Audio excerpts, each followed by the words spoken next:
Gracias por seguir con nosotros a esta hora.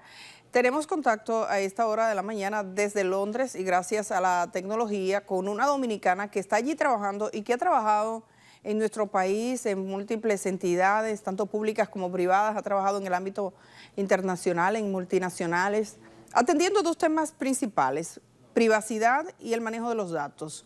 Básicamente ha sido su trabajo por mucho tiempo. Ella es Joana Pimentel Sánchez y le agradecemos que esté esta mañana desde Londres. Hola Joana, ¿cómo estás? Saludos, qué bueno que estés con nosotros. Buenos días, gracias por invitarme. Quisiera preguntarte, bueno, primero que le comentaras, si es posible, Joana, que pusiéramos tu teléfono girado, si eso es posible, si te da chance. Vamos a girar el teléfono porque está vertical. Y si giras el teléfono como que lo acuestas para que... Sí. Perfecto, por favor, porque si no salía tu imagen un poco cortada y como vamos a tener... Perfecto. Entonces, Joana, háblanos un poquito de ti, de lo que haces antes de comenzar a hablar de la importancia de los datos y la privacidad. Sobre todo porque aquí en República Dominicana hay gente que no se da cuenta que este tema es importante, pero yo quisiera conocerte un poquito de qué parte de República Dominicana eres y cómo llegas hasta Londres. Bueno, mis padres son del sur, Baní y Azua, pero yo soy del Distrito Nacional. Y bueno, y la historia es, yo llego a través del derecho, ¿no? Graduada de la Universidad Católica Madre Maestra. Luego de trabajar un poco en una firma privada, decidiendo en los años primarios cuál iba a ser la especialidad, cuál era... Y bueno, la curiosidad me llevó siempre por el área tecnológica hace unos cuantos años ya. Y bueno, envuelta en un proyecto allí de la firma, me di cuenta, bueno, que la tecnología era el espacio legal que todavía no estaba completamente descifrado y era donde me interesaba pues comenzar a explorar.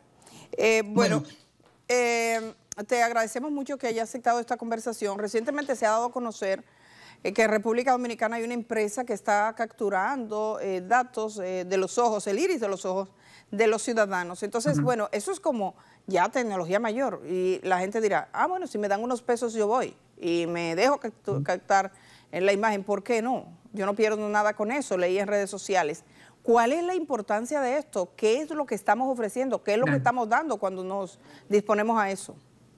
Mira, yo te voy a hacer dos precisiones. Una es que la historia de esta compañía que se llama WorldCoin y su compañía padre, que es la Tools for Humanity, son parte de las grandes compañías que están desarrollando la inteligencia artificial en este momento. Entonces, hay mucha historia de esas actividades de esa empresa. A nivel internacional, esa empresa ha enfrentado muchas limitaciones y obstáculos. En Hong Kong, por ejemplo, fueron prohibidos. Este servicio que hacen de recoger el iris y de un montón de personas ha sido prohibido. Ha sido prohibido o limitado también en diversos países europeos, incluso en países de África como en Kenia. A nivel gubernamental esto se les ha pedido que pare, ¿no? ¿Y por qué todo el alardeo? ¿Por qué estamos preocupados por esto? La información biométrica, que es lo que constituye el iris, pudieran ser otras cosas como tus huellas digitales, pueden ser a nivel bancario, utilizan mucho el mapa de las venas. Son maneras de identificar o de distinguir un humano de otro de una manera bastante precisa, ¿no? Entonces, el miedo es que, por ejemplo, la información biométrica que te mide de manera tan individual es imposible de reemplazar. ¿Qué quiere decir eso? Si esa información se llegara a perder o se fuera a utilizar mal o se fuera a agredir de alguna manera, no hay manera de que tú puedas recuperar la información que se perdió. Es única a ti y existe solamente una vez. Eso es entonces, como si yo tuviera, vamos a suponer, para que la gente pueda entenderlo fácil así, si yo tengo una contraseña y yo pierdo la contraseña, yo puedo cambiar de contraseña. Sí, pero si alguien capta mis huellas dactilares o el iris de mis ojos de manera activa y decidiese hacer un acto delictivo con eso, yo no tengo forma de recuperar eso. Claro. Ese es el primero, ¿no? La segunda parte de esta pregunta es entender que ya que se considera que este tipo de información es tan delicado, es un tipo de información más delicada que tu nombre, que tu apellido, que tu dirección, ¿no? Es tan única a ti que hay que tratarlo como más sensible. El problema con dar esta información es que hay que entender a quién se le está dando, para qué, por qué razón, qué controles y cómo se va a usar. En este momento, con todo lo que tiene que ver con WorldCoin y con Tools of Humanity, nada de eso está súper claro. Entonces, lo primero es, ¿qué garantías tenemos de seguridad? Y ellos tienen mucha información técnica, pero hasta el momento hay mucha gente insatisfecha con el nivel de inscripción y de control. Ya. Pero la primordial es entender cuál es el riesgo de que tu información esté allí para ser utilizada por otras personas. Entonces, hay dos ángulos. Uno es el personal. Entonces, esto se puede utilizar. ¿Para qué pueden usar mi información de iris? ¿No? Los bancos ahora mismo utilizan el tono de mi voz. Hay otras compañías que sí tienen derecho a usar mis datos biométricos. ¿Por qué es esto un problema? Bueno, el primer problema es que la manera en que se incentiviza el uso es pagando, ¿no? Es lo que te están tratando de decir que pagues. Generalmente están haciendo el approach en los países donde la regulación no existe o no se aplica, muy bajo controlado, están yendo, vamos a decir, al mango más bajito, ¿no? Porque en todos esos países desarrollados se les hayan hecho preguntas. La segunda parte es que luego que esa información está allí, alguien pudiera robarla, reutilizarla e impersonarte como persona, tomar un préstamo a tu nombre, decir, mire, sí, yo soy, mire aquí la evidencia de que soy yo, mira mi iris, ¿no? O mis huellas dactilares o lo que sea, ¿no? Alguien pudiera impersonarte y el robo de identidad es un crimen que cada vez es más popular. Luego, a nivel estatal o a nivel de soberanía, está el tema de que nadie sabe cómo y para qué, ni quién decide qué pasa con esta información, ni qué información se asocia con ella, ¿no? Ni qué conclusión. Históricamente, por ejemplo, Europa tiene muy malas memorias de sistemas, por ejemplo, el de IBM, los sistemas de IBM que se usaron durante el Holocausto para identificar judíos en aquella época y cometer las atrocidades que allí pasaron. Entonces hay mucha historia de la tecnología al servicio de Estado en contra de los civiles, de dictaduras y decirme las cosas. Por eso se trata con tanta sensibilidad cuando esa información te identifica tan personalmente y tan únicamente. Johanna, bueno, tú eres dominicana y conoces a tus conciudadanos, conocemos este pueblo, y si le hablaras a las personas sencillas, sobre todo a los jóvenes, he visto jóvenes que dicen, bueno, si me están pagando, díganme dónde es para yo ir a que me tomen el iris también. Estamos diciendo que le están dando poco más de $100 por esa acción, que no se lo están dando en efectivo, sino que también es digital y todo eso. Que te trae... Sí, es en tokens, sí, en tokens digitales que pueden reutilizar. Y es que estarían cambiando una cosa, yo lo equivaldría a las personas que venden el voto, ¿no? Va a haber consecuencias de proveer esta información. No hay manera de reemplazarla. Cuídense. Yo diría que mi primera pregunta es, hagan las preguntas. ¿A dónde va esta información? ¿Quiénes? Hasta ahora, por ejemplo, muchas de esas compañías están en las Islas Caimán y no hay claridad de quién las gobierna. Esta información eventualmente puede ser utilizada en su contra. Digamos que alguna de esas personas fuera a ser un inmigrante que luego decidiera inmigrar a Estados Unidos, no sé dónde. Esa base de datos puede ser usada en su contra. Por ejemplo, es uno de los típicos usos que se esperaría de una base de datos global que identifique a todo el mundo. Sí, porque... Muchas de las iniciativas es esa. Porque hay aeropuertos que ya es con el iris de tus ojos que te dan el paso. Así como con el celular nosotros abrimos y es con nuestros ojos. Entonces, si tienen el iris de tus ojos, pudiesen eventualmente hacer cualquier tipo de operación que ya tú no controlas. O lo contrario, luego, para las personas que emigran, que es muy muy de nuestro país, la migración, bueno, que si sea legal, que si sea ilegal, que si no lo es, las herramientas de control son ahora esas herramientas biométricas y digitales que se utilizan mucho en el sentido de control migratorio, no solamente de entrada al aeropuerto, pero también de enforzamiento policial, por ejemplo, Hay, en ese sentido. evidentemente, ahora este mensaje va dirigido sobre todo a los ciudadanos, el cuidado que deben de tener y a la gente joven nuestra que quizás piensa que eso es un relajo, que yo voy, me dan unos cuartos y ya, no sabe lo que hay detrás. Pero Ken me dice, porque has referido varias veces, la regulación a otros países, esto no lo hacen en países donde las leyes están muy claras, donde lo que pasa con los ciudadanos están ahí, mirando lo que pasa con sus ciudadanos. ¿Qué pasa con nuestra legislación y hacia dónde deberíamos caminar para que no nos usen de conejillo de indias? Es difícil, ¿eh? Esta es una guerra que se juega de manera global y siempre va a haber lugares más blandos o menos blandos. Yo creo que hay que estar muy alerta. República Dominicana en principio tiene una regulación que protege la privacidad, pero yo no creo que tiene la suficiente profundidad para cubrir o para educar el espacio que hay entre la tecnología que avanza y la gente en el día a día. La conveniencia siempre termina ganando. Yo creo que hay mucho trabajo por hacer en términos de entender nuestra actividad digital. Entonces, no es solo la privacidad, no es solo tener la ley en papel, sino tener los equipos que puedan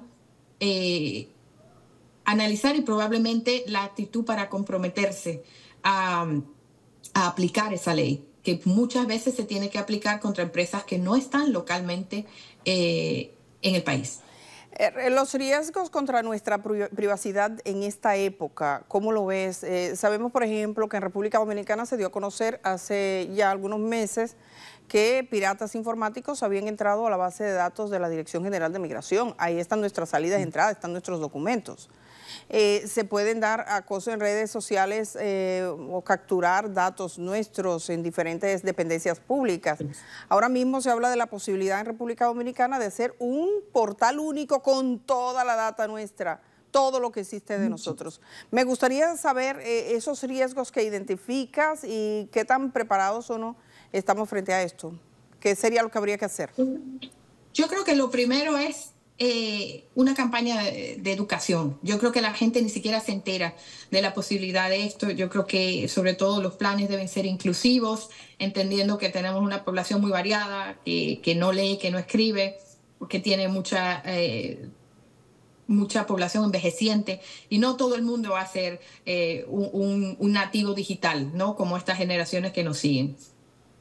La concentración de datos es siempre un problema para mí. La concentración de datos la hace muy atractiva. La seguridad de los datos es muy limitada en el tiempo. Cada 3 meses hay nuevos riesgos tecnológicos y la tecnología avanza para poder acceder a toda la seguridad. O sea, las reglas de inscripción hay que cambiarlas cada 3 meses porque cada vez las personas interesadas y los expertos en romperlos también avanzan. No solo avanzamos nosotros queriendo facilitarnos la vida, que es una gran cosa, pero al digitalizarlo todo y centralizarlo es básicamente una invitación a que aquellos interesados, y como siempre digo, los interesados no siempre van a estar a tu favor. La información puede ser siempre usada o interpretada de 2 maneras y lo importante de las reglas de privacidad es ese derecho a la autodeterminación, a ser tú quien tome las decisiones que te afecten. Por ejemplo, una concentración así de información típica, por ejemplo, disponible para compañías de seguros que puedan o no decidir ofrecer cobertura basada en no sé qué historia. Han habido grandes historias alrededor del mundo, utilizar data de las redes sociales para ver con quién te asocias y determinar si te mereces o no ese préstamo.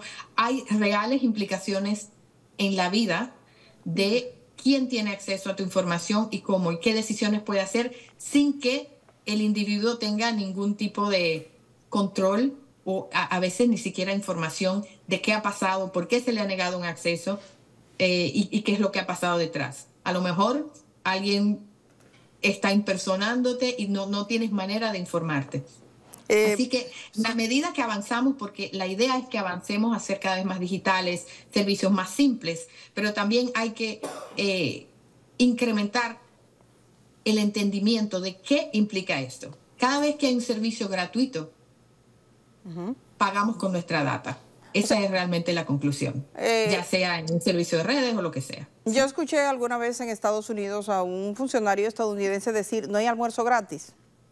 No hay. No hay almuerzo gratis. Nada es gratis. Y particularmente en el Internet se paga con datos. Y los datos pueden ser de tu actividad, de quién tú eres, de qué están haciendo en tu casa, cuántas personas hay, o puede ser significativamente más sensible, qué temas de salud tienes, cuál es tu preferencia sexual, cosas que se entienden muy sensibles y que pudieran generar, por ejemplo, algún tipo de discriminación de acuerdo a tu color de piel, a tu nacionalidad, a tu estatus migratorio, a tu familia. Es muy importante proteger lo que es la esfera de la privacidad mientras ahora se digitiza. Entonces, sí que no es solo poner seguridad. Sí. A mí sí que me gustaría, Johanna, conversar contigo más de una vez. Ayer cuando conversábamos te lo decía, que me gustaría conversar con Johanna más de una vez porque son muchos temas en materia de manejo de datos, la seguridad y todo lo que, la documentación que existe hoy y la manera en que lo puedes abordar, sobre todo desde el punto de vista educativo para la gente que esté en sintonía, para que se pueda entender. Sí. Quizás otro día lo vamos a dedicar a ese portal de una empresa dominicana, de una entidad gubernamental que se llama Yo Soy RD, que tiene una gran concentración de datos desde la licencia, actas de matrimonio, seguro social, todos los documentos de uno en una sola base. Tú dices, eso constituye prácticamente una invitación. ¿Qué seguridad? ¿Verdad? Una invitación a hackearlo. Una invitación a hackearlo. Entonces hay muchos riesgos con la seguridad. A mí me gustaría hablar sobre eso posteriormente, pero como quisiera volver sobre este tema porque ahora sí, y veía lo que había publicado la periodista Nuria Piera, no sé si la viste. Sí, sí, la viste, ¿verdad? Y sé que Alicia Ortega también lo ha estado trabajando, el tema de el iris de los ojos, cómo está esta empresa en República Dominicana captándolo, y le pagan entre 6,000 y 8,000 pesos a las personas, y las personas van y hacen fila y hay largas filas. Entonces nadie se ha puesto a pensar que eso podría tener una implicación. Esta gente podría terminar, por ejemplo, decías tú, en Estados Unidos, que se sale del país, que consigue una beca la gente joven, y esto podría, su sello de identidad, anda por ahí y no sabe quién lo tiene. Claro, es por ejemplo, uno de los ejemplos, ¿no? Por ejemplo, hay una famosa entidad que se llama el Electronic Privacy Information Center, que hace mucha investigación a este tema. Y ya en el 2003 habían escrito sobre WorldCoin y lo que decía la compañía madre que se llama Tools for Humanity.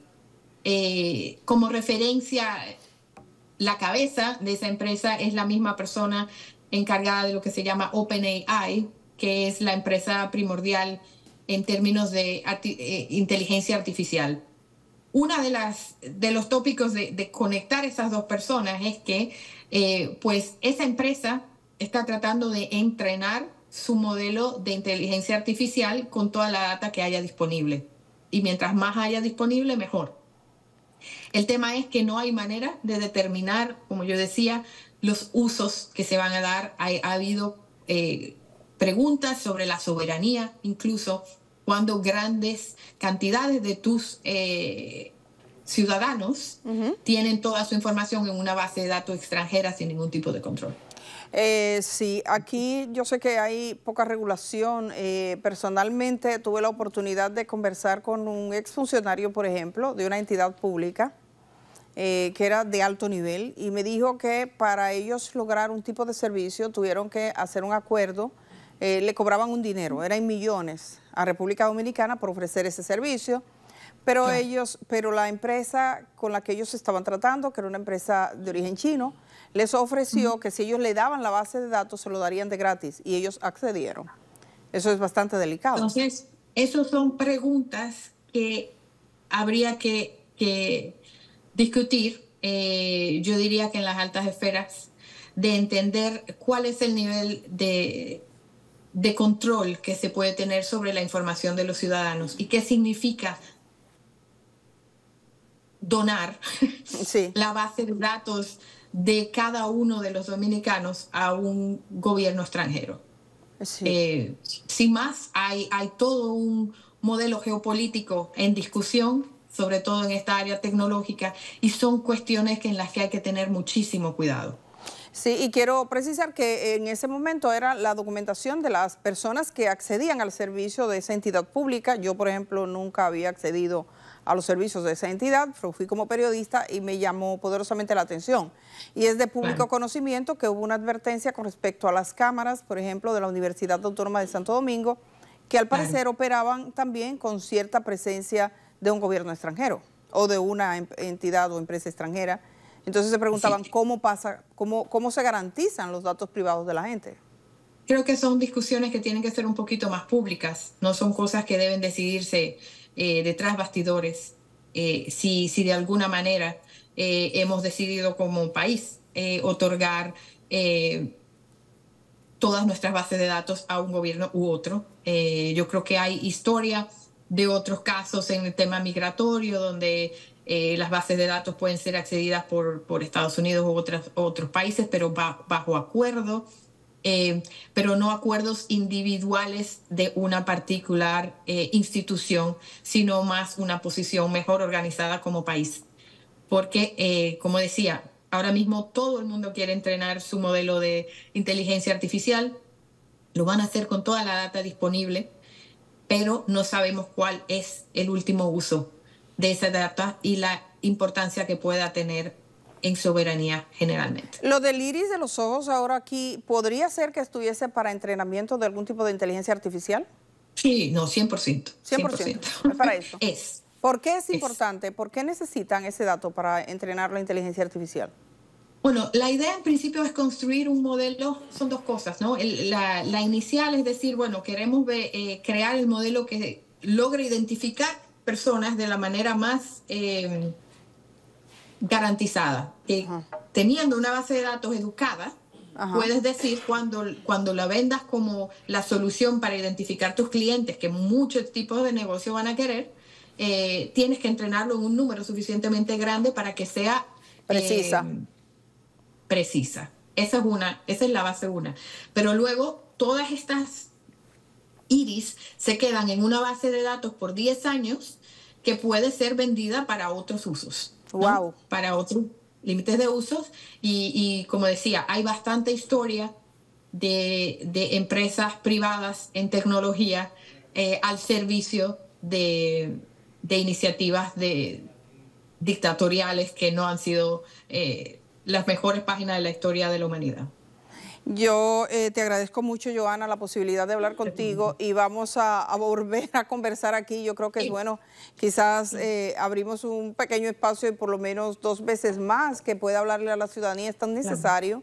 Y también nuestros legisladores, nuestros políticos, los que mandan, porque no nos podemos quedar tan atrás. En América Latina hay ejemplos de países que están, digamos, a la vanguardia de que esta empresa no se le ocurriría ir, ¿verdad? O sea, por ejemplo, esta O que empresa lo intentan y no les vaya bien.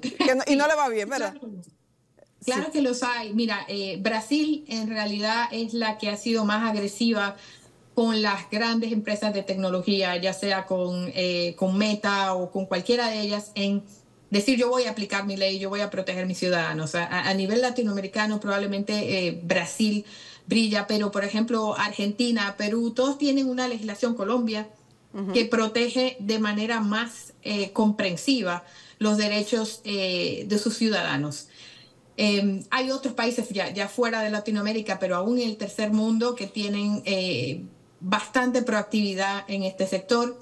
Hay que entender que a lo mejor somos un país pequeño dentro de una masa grande, pero sí es posible cooperar con otros en los espacios y los foros que sí tenemos de cooperación para tomar posiciones a lo mejor alineadas. Pero Brasil, por ejemplo, es la que yo nombraría en Latinoamérica con más ganas de de proteger en este sector. Estos son los más avanzados. Muchas gracias, Johanna. Que tengas un feliz resto del día. Gracias a ustedes también.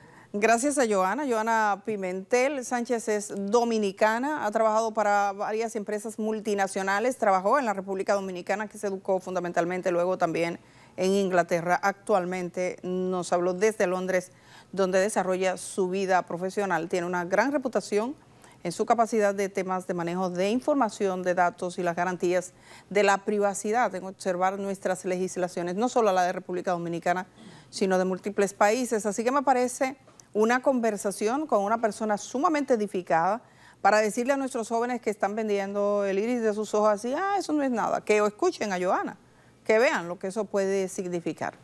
Me preguntan sobre el señor Fernando Valladares, que estaban por leer su artículo y que no lo encontraban. Entren directamente al periódico El País, y cuando entran al País, voy a hacerlo, El País, voy a la portada del País de España, elpaís.es. Hay un título, dos títulos, 3, 4, 5, 6, 7, 8, 9 y el 10º título a la derecha, esa es. Se llama Yo soy un objetivo del odio, ¿por qué no debemos ceder ante el acoso en las redes sociales? Del señor Fernando Valladares, que es un científico español que habla sobre el odio de los negacionistas del cambio climático. Voy a la pausa y cuando regrese estoy con Daisy Toussaint, periodista. Ella hizo un viaje de lo más interesante para edificarnos de lo que está pasando en la frontera de República Dominicana con Haití.